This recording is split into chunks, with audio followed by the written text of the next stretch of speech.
நீங்கள் பார்த்து கொண்டிருப்பது உங்கள் ஜாஷுவா டிவி. சகல ஜனங்களுக்கும் நற்செய்தி. கடைசி காலத்தில் தேவன் தேடும் வாலிபனா நீ? கர்த்தருக்காக எழும்பி பிரகாசிக்க ஆசைப்படுகிறாயா நீ? கடைசி காலத்தில் பாவத்தில் விளைவிக்கும் பிசாசின் தந்திரங்களை அழிக்க ஆயத்தப்படுகிற வாலிபனா நீ? ஜாஷ்வா டிவி மற்றும் தீர்க்க தரிசன சந்ததி சர்வதேச ஊழியங்கள் வழங்கும் தீர்க்க தரிசன சந்ததி நேரம். தரிசனம் தேவை, தெய்வ தரிசனம் தேவை, தேசத்தை சுதந்தரிக்க தரிசனம் தேவை. இந்த நிகழ்ச்சி உங்களுக்கு வழங்குபவர்கள் நாதன் டிம்பர்ஸ் துணை நிறுவனமான நாதன் பர்னிச்சர். Praise the Lord. ஆண்டவரும் இரட்சகருமாகிய ஆண்டவராகிய இயேசு கிறிஸ்துவின் இணையற்ற நாமத்தில் உங்கள் யாவருக்கும் அன்பின் வாழ்த்துக்கள். எல்லாரும் எப்படி இருக்கிறீங்க? நீங்கள் எல்லாருமே நல்லா இருப்பீங்கன்னு நாங்கள் எல்லாரும் கர்த்தருக்குள்ள விசுவாசிக்கிறோம். அன்பான தேவ பிள்ளைகளே, அன்பான வாலிப தம்பிமார்களே, தங்கச்சிமார்களே, ஆண்டவர் இந்த மாதத்தில் 3வது வாரத்தில் கூட நம்மளை அப்பா அழகாக கொண்டு வந்திருக்கிறாங்க. ரொம்ப பியூட்டியாக கர்த்தர் நடத்துகிறாங்க. உங்களை பார்க்குறது ரொம்ப சந்தோஷம். உங்களுக்கு முன்பாய் கர்த்தரனை ஒரு ஸ்தானாதிபதியாக நிறுத்திப்பதற்காக கர்த்தருக்கு ஸ்தோத்திரம். நீங்கள் தொடர்ந்து ஜாஷ்வா டிவிக்காக, எங்களுடைய ஊழியத்திற்காக, தீர்க்க தரிசன தலைமுறை ஊழியங்களுக்காக நீங்கள் ஜெபிக்கிறீங்க, உங்களை நேசிக்கிறீங்க. அதற்காக கர்த்தருக்கு ஸ்தோத்திரம். ஆண்டவர் ஒருபோதும் உங்களை கைவிட மாட்டார். இன்னும் ஊழியங்களுக்காக, ஊழியத்தின் தேவைகளுக்காக தேவ சமூகத்தில் ஜெபித்து கொள்ளுங்கள். கர்த்தர் உங்களை ஆசீர்வதிப்பார். இந்த மாதத்தில் கூட நம்ம தேவ பலனை தியானித்து கொண்டிருக்கிறோம். ஆண்டவர் நம்மளை பலப்படுத்துவாராக. ஹல்லேலூயா. இருக்கிற இடத்துல கண்களை மூடி தேவ பிரசன்னத்திற்கு நேராய், தேவ மகிமைக்கு நேராய் எத்தனை பேர் சொல்ல முடியும்? உமக்கே நாங்கள் மகிமை தருகிறோம், உம்மில் நாங்கள் மகிழ்ச்சி அடைகிறோம். எங்கள் தெய்வமே, உம்மை நாங்கள் மகிமைப்படுத்துகிறோம். ஹல்லேலூயா, ஹல்லேலூயா. உம்முடைய பிரசன்னத்திற்காக நாங்கள் நன்றி செலுத்துகிறோம். ஆண்டவரே, நீர் எத்தனை நல்லவராக இருக்கிறீர். ஆண்டவரே, ஓ ஹல்லேலூயா, உம்மை உயர்த்துகிறோம். உமக்கே மகிமை தருகின்றோம், உம்மில் தான் மகிழ்ச்சி அடைகின்றோம். சொல்லுவோம். உமக்கே மகிமை தருகின்றோம், உம்மில் தான் மகிழ்ச்சி அடைகின்றோம். ஹல்லேலூயா,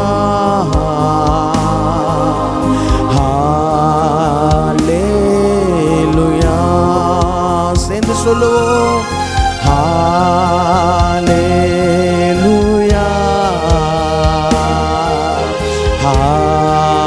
ஹல்லேலூயா. தாழ்மையில் அடிமையை நோக்கி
பரிசுத்தமானதே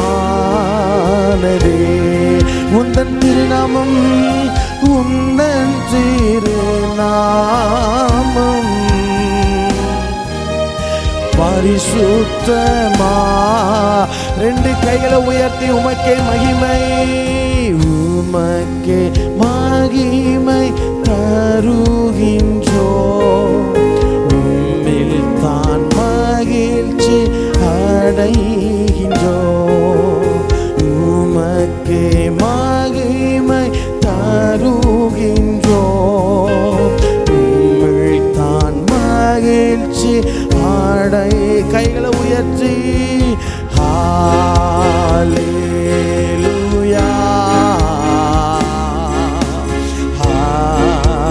ஹல்லேலூயா பூரண சத்தமாய் ஹல்லேலூயா ரிபல சந்தலயா ஹல்லேலூயா. வலியோரை அகற்றினீர், வலியோரை அகற்றினீர், தாழ்ந்தோரை உயர்த்தினீர், வலியோரை அகற்றினீர், தாழ்ந்தோரை உயர்த்தினீர், பசித்தோரை நன்மைகளா திருப்தியாக்குகின்றேன்,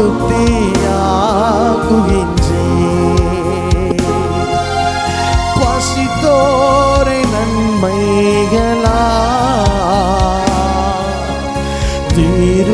திருப்தியாக்கு. ரெண்டு கைகளை உயர்த்தி ஹல்லேலூயா தெய்வமே உயர்த்துகிறோம். இது ஒரு பாடலை பாடாம ஜபமாய் பாடுவோம்.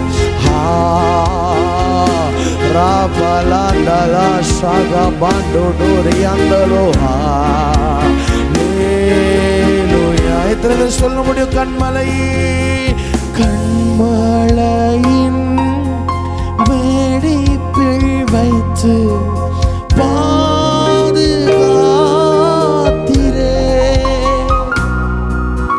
கண்மலையின் வெடிப்பில் வைத்து பாதுகாத்திரே,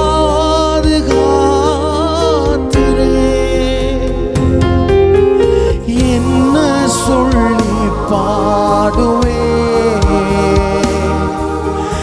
இதய வேதனை, என்ன சொல்லி பாடுவே, என்ன சொல்லி பாடுவே இதயவே. இன்னொரு விசை கூட சொல்லுவோம். கண்மலையின் கண்மலையின் வெடிப்பில் வைத்து கரத்தால் மூடுகின்றேன், கண்மலையின் வெடிப்பில் வைத்து கரத்தால் மூடுகின்றேன், என்ன சொல்லி பாடுவே இதய வேதனை, என்ன சொல்லி பாடுவே இதய வேதனை. கைகளை உயர்த்தி உமக்கே மகிமை தருகின்றோம், தான் மகிழ்ச்சி. கண்ணை மூடி சொல்லுவாப்பா உமக்கே ரீகடலபர சந்தல மரதி அந்தலபா. ஆண்டவரே உம்மில் மாத்திரம் தான் ஆண்டவரே மகிழ்ச்சி அடைகிறோம். ஹல்லேலூயா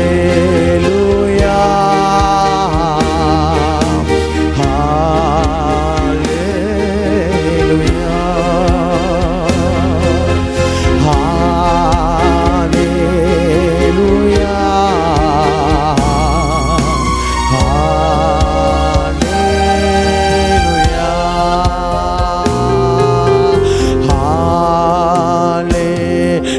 வாயை திறந்து தெய்வமே நல்ல சத்தத்தை உயர்த்தி மகிமை மாட்சிமை நிறைந்தவரே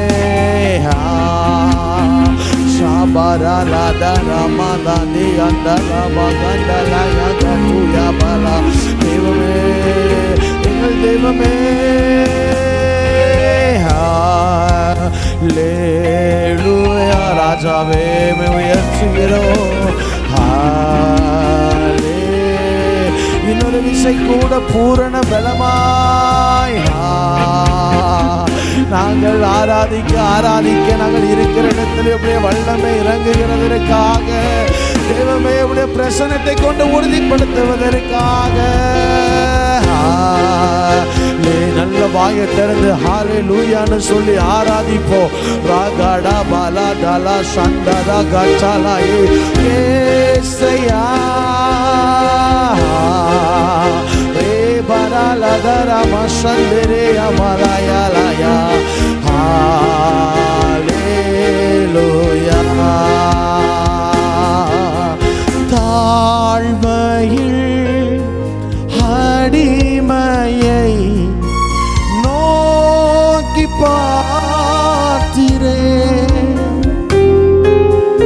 தாழ்மையில் அடிமையை நோக்கி பார்த்திரே சொல்வோ உயர்த்தி மகிழ்ந்தீரே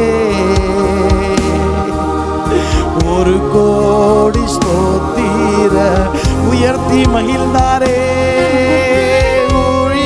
எத்தனை பேர் நம்மளை தள்ளின பொழுதிலும் எத்தனை பேர் நம்மளை அடிமைப்படுத்த நினைத்த போதிலும் வெட்கப்பட்டு போன நேரத்திலும் கண்ணீர் வடித்த நேரத்திலோ எல்லாரும் வேண்டாம் என்று ஒதுக்கின பொழுதிலோ தாழ்வில் நம்மை நினைத்தவரை துதியுங்கள். அவர் நல்லவர், அவருடைய கிருபை என்றும் உள்ளது. மனிதன் வேண்டாம் என்று தள்ளிவிட்டான், குடும்பங்கள் வேண்டாம் என்று தள்ளிவிட்டார்கள், நண்பர்கள் தள்ளிவிட்டார்கள், உறவினர்கள் தள்ளிவிட்டார்கள். ஆனால் கர்த்தரோ தாழ்வில் நம்மை கை தூக்கி எடுத்தார். எப்பொழுதுமே நம்முடைய வாழ்வின் ஆரம்பத்தை பார்த்து அவரை உயர்த்த வேண்டும். இன்றைக்கு இருக்கிற மேன்மை கர்த்தர் தந்தது, இன்னைக்கு இருக்கிற உயர்வுகள் கர்த்தர் தந்தது, இன்னைக்கு இருக்கிற ஐஸ்வர்யங்கள் கர்த்தர் தந்தது, இன்னைக்கு இருக்கிற சரீர பலன் கர்த்தர் தந்தது, இன்னைக்கு இருக்கிற சரீர குடும்பத்தில் இருக்கிற ஆசீர்வாதங்கள் சரீர ஆசீர்வாதங்கள் கர்த்தர் தந்தது. ரேகா பாட்டா லீசியா எத்தனை பேர் சொல்ல முடியும்?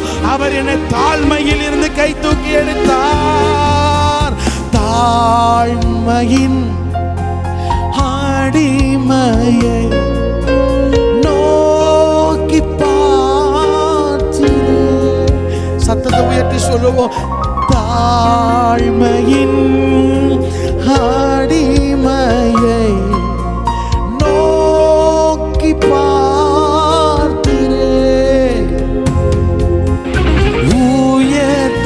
மகிழ்ந்தீரே ஒரு கோடி ஸ்தோத்திரமே என்னை உயர்த்தி மகிழ்ந்தீரே ஒரு கோடி குடும்பமா எல்லாரும் ரெண்டு கைகளை உயர்த்தி பூரண பலமாய் ஆவியானவரே அவர் என்னை குப்பையிலிருந்து உயர்த்தினார், என்னை விபச்சாரத்திலிருந்து உயர்த்தினார், அசுத்தத்திலிருந்து உயர்த்தினார். ஆண்டவரே எத்தனை உயர்வுகள் வந்தாலும் ஊழியத்தின் ஆரம்பத்தை மறக்க மாட்டோம், ஊழியத்தின் ஆரம்பத்தை மறக்க மாட்டோம். ஆரம்பம் அற்பமாயிருந்தது, ஆரம்பத்தில் நல்ல ஆடைகள் இல்லை, நல்ல கிருபைகள் இல்லை, அபிஷேகம் இல்லை, தரிசனங்கள் இல்லை, பிசாசை துரத்துகிற வல்லமை இல்லை, சுகமளிக்கிற வல்லமை இல்லை. ஆரம்பம் அற்பமாய் இருந்தது. ஆனால் இன்றைக்கு நாங்கள் திரும்பி பார்க்கிறோம், எங்களை கர்த்தர் எவ்வளவாய் உயர்த்தி வைத்திருக்கிறீர், எங்களை எவ்வளவாய் உயர்த்தி வைத்திருக்கிறீர். அநேகருக்கு பிரயோஜனமாய்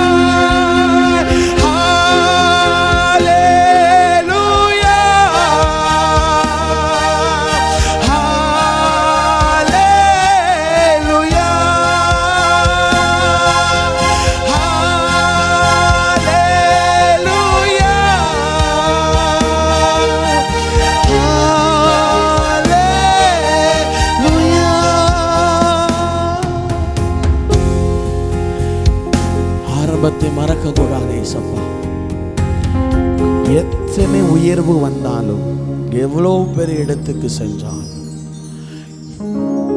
இது நாங்க கிடையாது. எங்க ஆரம்பம் தான் நாங்க. ஊழியத்துக்குள்ள வரும்போது கிருபை கிடையாது ஏசப்பா. ஊழியத்துக்குள்ள வரும்போது அபிஷேகம் கிடையாது ஏசப்பா. ஊழியத்துக்குள்ள வரும்போது விபச்சாரத்தோடு வந்தேன், ஏசித்தனத்தோடு வந்தேன், அசுத்தத்தோடு வந்தேன், கோபத்தோடு, எரிச்சலோடு, கொலை வெறியோடு வந்தேன், ஜாதி வெறியோடு வந்தேன். நான் ஊழியத்துக்கு கொண்டு வந்தது இதுதான். ஆனால் கர்த்தர் எனக்கு தந்தது மேன்மையை தந்தீங்க, எங்களுக்கு அதிகாரத்தை தந்தீங்க, உங்கள் பிரசனத்தை காமிச்சு கொடுத்தீங்க, உங்கள் சிங்காசனத்தில் நீங்கள் அமர்ந்திருக்கிறத காட்டி தந்தீங்க, உங்கள் கரம் என்னை தொட்டுது, உங்கள் அபிஷேகம் என் மேலே இறங்கினது.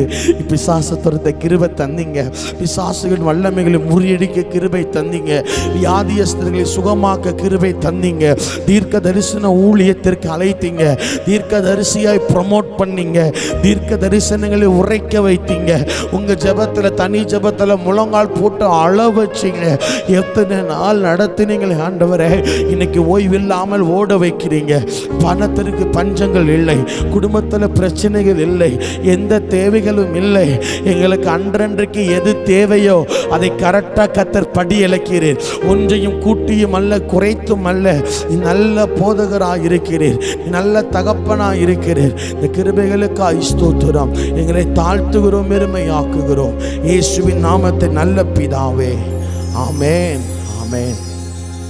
பிரைஸ் தி லார்ட், ஹல்லேலூயா. எல்லாரும் எப்படி இருக்கிறீங்க? நல்ல ஒரு தேவ பிரசன்னம். தாழ்வில் நம்மை நினைத்தவரை துதியுங்கள், அவர் நல்லவர், அவருடைய கிருபை என்றும் உள்ளது. சமீப ஒரு 3-4 நாள் இருக்கும்னு நினைக்கிறேன். அப்போது ஆண்டவர்கிட்ட போய் நிற்கிறேன். அவனோட சமூகத்தில் போய் நிற்கும் போது அந்த ஃப்ளாஷ்பேக் அப்படிம்பாங்கல்ல, ஒரு 7 வருஷத்துக்கு முன்னாடி, 5 வருஷத்துக்கு முன்னாடி நடந்ததில் அவனோட மைண்டில் வரும் பாருங்க. இது என் மைண்டில் வந்தது. நான் யார்? ஃபஸ்ட்டு நான் யார்? பொய் சொல்கிறவன், கஞ்சா அடித்தவன், பீடி செய்து குடித்தவன். ஆனால் ஒரு 7 வருஷத்துக்கு அப்புறம் இன்னைக்கு என்னை எல்லாரும் எப்படி பார்க்குறாங்க, நேசிக்கிறாங்க.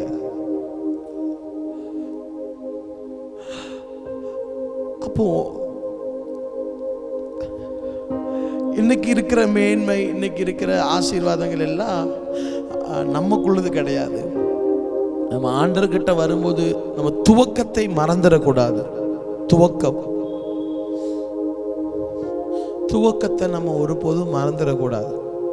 துவக்கத்தை மறந்த பெருமை வந்துடும், துவக்கத்தை மறந்த பொறாமை வந்துடும், துவக்கத்தை மறந்த எரிச்சல் வந்துடும். துவக்கங்கள், ஆரம்ப கால ஊழியங்கள், அற்பமாய் நின்ன காரியங்கள், இன்னைக்கு கர்த்தர் நமக்கு எல்லாவற்றும் சம்பூரணமாக்கி இருக்கிறார். ஆமென் சொல்லுங்க, அல்லேலூயா சொல்லுங்க, அல்லேலூயா, அல்லேலூயா. கர்த்தர் எல்லாவற்றும் நமக்கு சம்பூரணமாக்கி தந்திருக்கிறார். தேங்க்யூ. திருப்பிக் கொள்ளுவோம். இந்த மாதம் முழுவதும் நாம் தியானிக்கிறோம் தேவ பலன். ஒரு தேவ பிள்ளைக்கு எது அதிகமா தேவை அப்படின்னா தேவ பலன். மாம்சம் நல்லா இருக்கணும்னா மாம்ச பலன் தேவை. கண்ணுக்கு நல்ல தெளிவான பார்வை வரணும்னா கண்ணுடைய காரியங்கள் பலமாக இருக்கணும். அப்படி நம்ம ஒவ்வொன்றையும் நம்ம பலத்துக்காக தான் நம்ம சாப்பிட்றோம், பலத்துக்காக தான் வேலை பார்க்குறோம், பலத்துக்காக தான் நடக்கிறோம், பலத்துக்காக தான் ஹாஸ்பிட்டல் தேடி போகிறோம். எல்லாமே நம்மளுடைய சரீர பலனுக்காக. ஆனால் தேவ பலன் ஆவிக்கும் பிரயோஜனமாக இருக்கும், ஆத்துமாவுக்கும் பிரயோஜனமாக இருக்கும், சரீரத்திற்கும் பிரயோஜனமாக இருக்கும். ஹல்லேலூயா. ஆவி, ஆத்துமா, சரீரம். மாம்ச பலன் ஆவிக்கு பிரயோஜனமா இருக்காது, ஆவியின் பலம் மாம்சத்திற்கு பிரயோஜனமா இருக்காது. ஆனால் தேவ பலன் மாம்சத்தையும் பலப்படுத்தும், ஆவியையும் பலப்படுத்தும், ஆத்துமாவையும் பலப்படுத்தும் என்பதில் நம்மளுக்கு எந்த ஒரு மாற்று கருத்தும் இருக்க வேண்டாம். ஆமென் சொல்லுங்க. அப்போ தேவ பலன் முதலாவது ஒரு தேவ பிள்ளைக்கு எப்படி வருகிறது? அப்போஸ்தலர் 1:8 நம்ம வாசித்தோம் முதலாவது வாரத்திலே. பரிசுத்த ஆவியானவர் உங்களிடத்தில் வரும் பொழுது நீங்கள் பலன் அடைந்து எருசலேமில், யூதேயாவில், சமாரியாவில் எனக்கு சாட்சிகளாக இருப்பீங்கள். ஆவியானவர் ஒரு மனுஷனுக்குள் வரும் பொழுது அந்த மனுஷருக்கு என்ன கிடைக்கிறது? the பலன், strength, the God strength, the heavenly strength, பரலோகத்துடைய பலன், கர்த்தருடைய பலன் அவனுக்கு கிடைக்கிறது.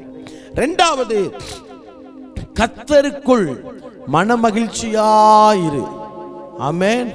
கர்த்தருக்குள் மகிழ்ச்சியாயிருப்பதே உங்கள் பலன். ரெண்டாவது, ஒரு தேவ பிள்ளைக்கு எப்படி பலன் கிடைக்குது அப்படின்னா,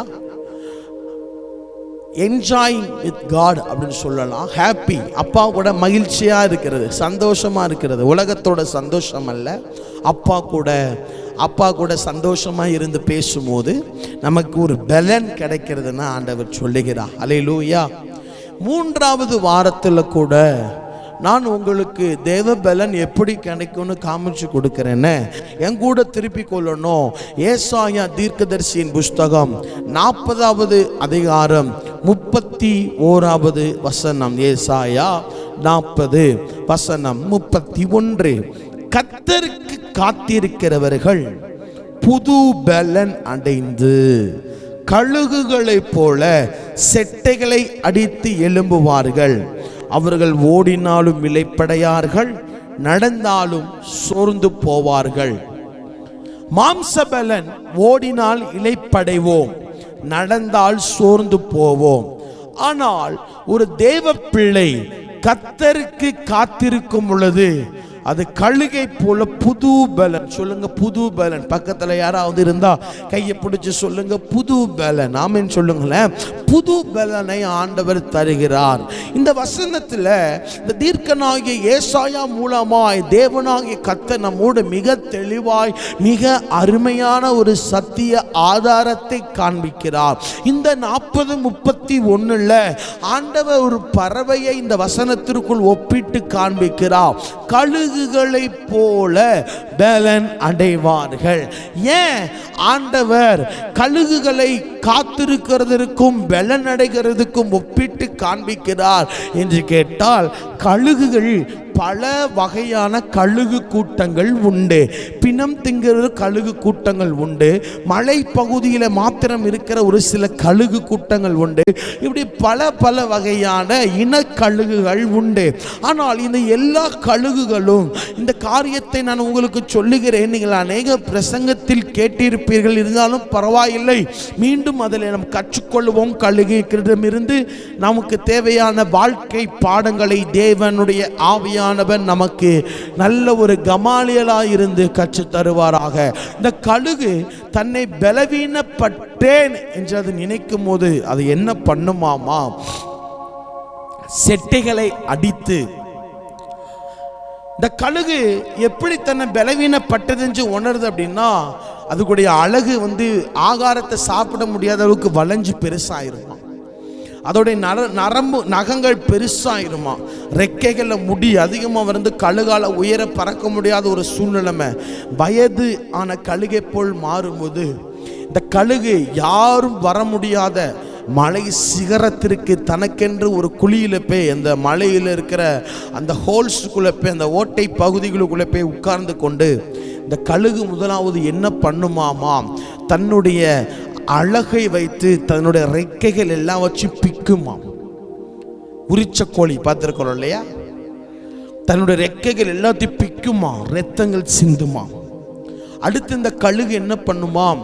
தன்னுடைய நகத்தை அந்த பாறையில் வச்சு தேய்ச்சி நகத்தை எல்லாம் உடைக்குமா. மூணாவது இந்த கழுகு என்ன பண்ணுமாம்? தன்னுடைய பெரிய அழகை பாறையில் வேகமாக குத்தி அதை உடைக்குமா. உடைச்சி இப்போ அழகும் உடஞ்சிருச்சு, பறக்கிறதுக்கு ரெக்கையும் இல்லை, நகமும் உடஞ்சி ரத்த கோலமாக அந்த கழுகு இருக்குமா. ஏன் காத்திருக்குமா அந்த கழுகு? ஆகாரம் கிடைக்காது அந்த நாட்களில். கழுகு ஃபுல் ஃபாஸ்டிங் காத்திருக்குமா. நாட்கள் வரும், ரெக்கைகள் மெதுவாக முளைக்க ஆரம்பிக்கிறது. நகங்கள் மெதுவாக வெளிவர ஆரம்பிக்கிறது. அலகுகள் மீண்டும் முளைக்க ஆரம்பிக்கிறது. பல மாதங்கள் இந்த கழுகு இந்த மலை பகுதிகளில் இப்போ எப்படி அமர்ந்திருக்குமா? அமர்ந்திருந்து வேதம் சொல்லுகிறது புது பலன் அடையுமா. என்ன பலன்? புது பலன் அடைஞ்சி அது மீண்டும் இளம் வயதில் இருக்கிற. அதான் வசனம் சொல்லுது, கழுகுக்கு சமானமாய் உன் வயது திரும்ப வாழ வயது போல. கழுகுக்கு திரும்ப வாழ வயது உண்டாகிறது. திரும்ப அடித்து உயரத்திலே பறக்கிறது. தன்னுடைய எதிரிகளை சரியாக வேட்டையாடுகிறது. புதிய அழகு, புதிய ரெக்கைகள், புதிய நகங்கள். அந்த கழுகு ஒரு வாலிபனை போல வெளியே வருகிறது. அன்பான தேவ பிள்ளையே, தேவ சமூகத்தில் நம் கர்த்தருக்காக காத்திருக்க வேண்டும். ஆமென் சொல்லுங்க. பாருங்களேன், அழகான ஒரு வசனத்தை நீங்கள் பார்த்தீங்கன்னு சொன்னால், சங்கீதத்தின் புஸ்தகம் 27வது அதிகாரம் 14வது வசனத்தை பாருங்கள். சங்கீதம் 27:14. கர்த்தருக்கு காத்திரு, அவர் உன் இருதயத்தை ஸ்திரப்படுத்துவார். திடமனதாயிருந்து கர்த்தருக்கு காத்திரு. ஃபர்ஸ்ட் கர்த்தருக்கு காத்திரு, அடுத்து திடமனதாயிருந்து உன் கர்த்தருக்கு நீ காத்திருன்னு வேதம் சொல்லுகிறது. 1 பேதுரு 3:20 பொறுமையாய் காத்திருக்க வேண்டும். சங்கீதம் 119, 174 ஆவலோடு கர்த்தருக்கு காத்திருக்க வேண்டும். இப்படி நிறைய காத்திருப்பதை குறித்து வேதம் நமக்கு கற்றுத் தருகிறது. எனக்கு அருமையான வாலிப தம்பி, எனக்கு அருமையான வாலிப தங்கச்சி, அருமையான சகோதரா, அருமையான சகோதரி, காலங்கள் நமக்கு கொடுக்கப்பட்டிருக்கிறது. இந்த காலங்களில் தேவ சமூகத்தில் நேரத்தை செலவு பண்ண பழகி கொள்ளுங்கள். கர்த்தருக்கு காத்திருங்க. வாக்குத்தத்தம் நிறைவேறணுமா? கர்த்தருக்குள்ள காத்திருங்க. ஒரு தேவ பலன் நம்முடைய வாழ்க்கையில் உண்டாகணும். என்றைக்கு இந்த கழுகு எல்லா வேலைகளும் விட்டு உபவாசத்தோட, ஃபாஸ்டிங்கோட, சாப்பாடு இல்லாமல் மலைக்கு போய் தான் சரீரத்தை காயப்படுத்தி காத்திருக்கிறது நாட்கள் வரும். கழுகுக்கு சமானமாய் வாழ வயதை போல் மாறி திரும்ப வெளியே வர ஆரம்பிக்கிறது. அதான் ஏசாயா 40:31 வசனம் சொல்லுகிறது, கர்த்தருக்கு காத்திருக்கிறவர்கள் புது பலன் அடைவார்கள். தேவன் உங்களை காத்திருக்கும் போது பலப்படுத்துகிறார். தேவ பலன் நமக்கு தேவையல்லவா? வாழ்கிற இந்த காலகட்டத்தில் சத்துருக்கள், சமீப காலத்தில் நாம் கேள்விப்படுகிற காரியங்கள், அந்த போதகர் கைதாயிட்டாங்க, இந்த போதகர் கைதாயிட்டாங்க, நம்ம கேள்விப்படுகிற காரியங்கள், இதெல்லாம் நமக்கு ஒரு எச்சரிக்கை. பைபாஸில் போகும்போது அபாயகரமான வளைவு மெதுவாக போங்க, விபத்து அதிகமாக நடக்கும் பகுதின்னு கவர்மெண்ட் நமக்கு என்ன பண்ணியிருப்பாங்க, அந்த ரோட் சேஃப்டியில் உள்ளவங்க நமக்கு ஒரு எச்சரிக்கை போர்டு வச்சுருப்பாங்க. நீங்கள் ஊழியர்களை குறித்து கேள்விப்பட்ட, பஞ்சாபில் ஊழியக்காரர், நீங்கள் ஒரு ஊழியக்காரர், இதெல்லாம் கேள்விப்படுறது நமக்கு என்னன்னா, துர்ச்செய்திகளை பரப்புவதற்கு அல்ல, நமக்கு ஆண்டவர் எச்சரிக்கிறார். நம்மளே ஆண்டவர் எச்சரிக்கிறார். ஏன்? நாளைக்கு அவங்களுக்கு நடந்தது நமக்கு நடக்காமல் போயிடணும் என்ன நிச்சயம் இருக்கிறது? நாம் இது பாவத்திற்குள்ளே விழுந்து போகக்கூடாது என்றால் தேவ பலன் நமக்கு தேவைப்படுகிறது. பாவத்தை ஜெயிக்க வேண்டும் என்று சொன்னால் தேவ பலன் நமக்கு தேவைப்படுகிறது. கர்த்தருக்கு காத்திரு, கர்த்தருக்கு காத்திரு. தேவ சமூகத்தில் ஜோம் பண்ணும்போது, ஜோம் முடிச்சு ஒரு 15 நிமிஷம் அந்நிய பாஷை இருதயத்துக்குள்ளே பேசிட்டு தேவ சமூகத்தில் உட்கார்ந்துருங்க அமைதியா. காத்திருக்கும் போது என்ன நடக்குது? 50 நிமிஷம் நீ கர்த்தர்கிட்ட பேசுற, கர்த்தர் உங்ககிட்ட பேச வேண்டாமா? நீ முதலாவது நம்ம நல்ல ஆண்டவர்கிட்ட ஜெபம் பண்ணிட்டு அடுத்த ஒரு 10 நிமிஷம் 15 நிமிஷம் நம்ம என்ன பண்ணணும் அப்படின்னா, ஆண்டவருடைய சமூகத்தில் ஆண்டவர் என்ன சொல்ல போறான்னு காத்திருக்கணும். நீங்கள் நிறைய நம்முடைய ஜப வாழ்க்கையில் காத்திருக்கிறதுங்கிறது ஒரு பார்ட் ஆஃப் ப்ரேயர், அந்த செக்ஷனே இல்லாமல் போயிடுச்சு. ஆராதனையில் காத்திருப்பு ஜபம் இருக்கணும். ஆராதனையில் நம்மளே பாடுறோம், நம்மளே கைத்தட்டுறோம், நம்மளே ஆராதிக்கிறோம், நம்மளே ஜப குறிப்பு, நம்மளே அறிவிப்பு, நம்மளே ஒரு செய்தி, நம்மளே கடைசி முடிவு ஜபம், காணிக்கப்பட்ட ஆமை, இப்படி இல்லை. காத்திருக்கும் போதுதான் தீர்க்க தரிசனம் ஊற்றப்பட்டு, தீர்க்க தரிசன ஆவி ஊற்றப்பட்டு, தீர்க்க தரிசனம் மூலமாய் கர்த்தர் நம்ம கூட பலனாய் பதில் தருவார். ஆயத்தப்படுத்துங்க பாஸ்டர். தம்பி தங்கச்சி, காத்திருக்க பழகுங்க. எல்லா பிரேயர்லையும் காத்திருக்கிற செக்ஷன். ஆண்டவர் இறங்கணும், ஆண்டவர் நம்ம கூட பேசணும். காத்திருங்க.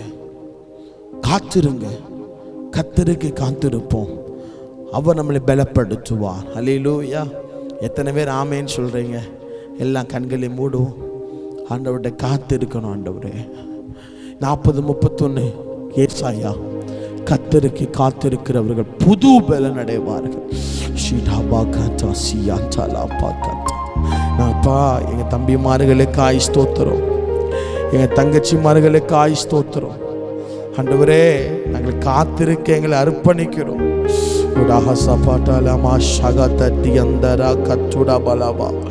எங்களை காத்திருக்க நாங்கள் அர்ப்பணிக்கிறோம். உமக்கு காத்திருக்க எங்களை பலப்படுத்துங்க இயேசப்பா. உமக்கு காத்திருக்க எங்களை பலப்படுத்துங்க இயேசப்பா. கர்த்தருக்கு காத்திருக்கிறவர்கள் என்று சொல்லி பார்க்கிறோமே ஆண்டவரே. நாங்கள் மனிதர்களுக்கு காத்திருந்திருக்கிறோம். நாங்கள் ட்ரெயினுக்கு, ரயில்வே ஸ்டேஷனில், ஃப்ளைட்டுக்கெல்லாம் காத்திருக்கிறோம். ஆனால் ஒரு நாள் கூட உங்கள் பிரசனத்தில், உங்கள் சத்தத்துக்கு நாங்கள் காத்திருக்காமல் இருந்துட்டோமே ஆண்டவரே. எங்களை மன்னிங்க ஆண்டவரே. நாங்கள் காத்திருக்கும் போது தேவ பலன் எங்களை மூடுகிறது. தேவ பலன் மூடும் பொழுது பாவத்தை ஜெயிக்க முடிகிறது. பாவத்தை ஜெயிக்கும் பொழுது பரிசுத்தமாய் வாழ முடிகிறது. பரிசுத்தமாய் வாழும் பொழுது கர்த்தரை பார்க்க முடிகிறது. கர்த்தரை பார்க்கும் பொழுது கர்த்தருடைய இருதயம் வெளிப்படுகிறது.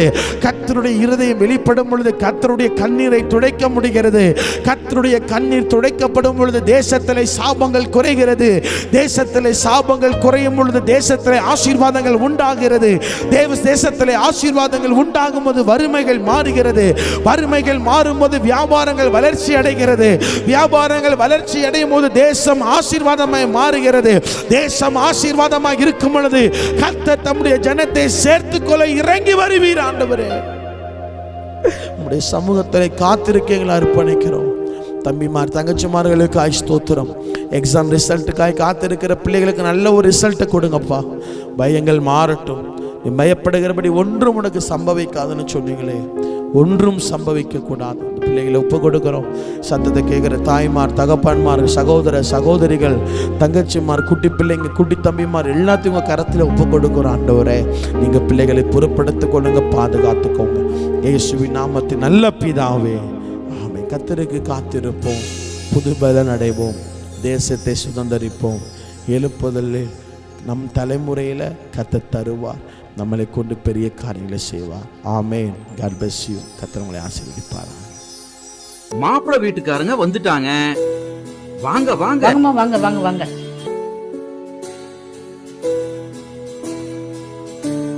வணக்கம்மா, உட்காருங்க.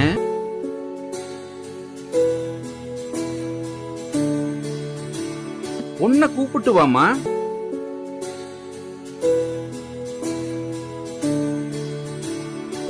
பொண்ணை பிடிச்சிருக்கா? பொண்ணை பிடிச்சிருக்குது. உங்க பர்னிச்சர்ஸ் ரொம்ப அழகா இருக்குது. அதுவா, எங்க அப்பா காலத்துல இருந்தே வீட்டுக்கு தேவையான ஜன்னல், கதவு எல்லாத்தையுமே கடையாளூர் நாதன் டிம்பர்ஸ்ல தான் வாங்குவோம். இப்போ அவங்களோட புது பர்னிச்சர் ஷோரூம் சங்கரன் கோவில் ரோடு கடையாளூர் மிக பிரம்மாண்டமா ஆரம்பிச்சிருக்காங்க.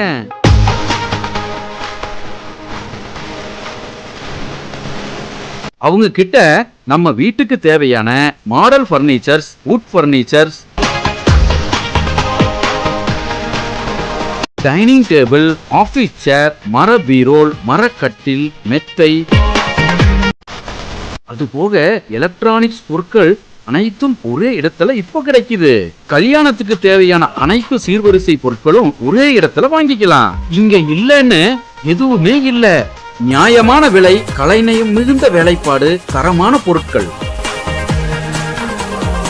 என் பொண்ணு கல்யாணத்துக்கு அங்கதான் சீர்வரிசை வாங்க போறேன். அது என்ன, உங்க வீட்டு பொண்ணு, நம்ம வீட்டு பொண்ணு, நம்ம எல்லாரும் சேர்ந்து குடும்பத்தோட போய் எடுப்போம். வாங்க, குடும்பத்தோட போகலாம். நாதன் டிம்பர்ஸ் துணை நிறுவனமான நாதன் பர்னிச்சர்ஸ், சங்கரன் கோவில் மெயின் ரோடு, கடையாளூர்.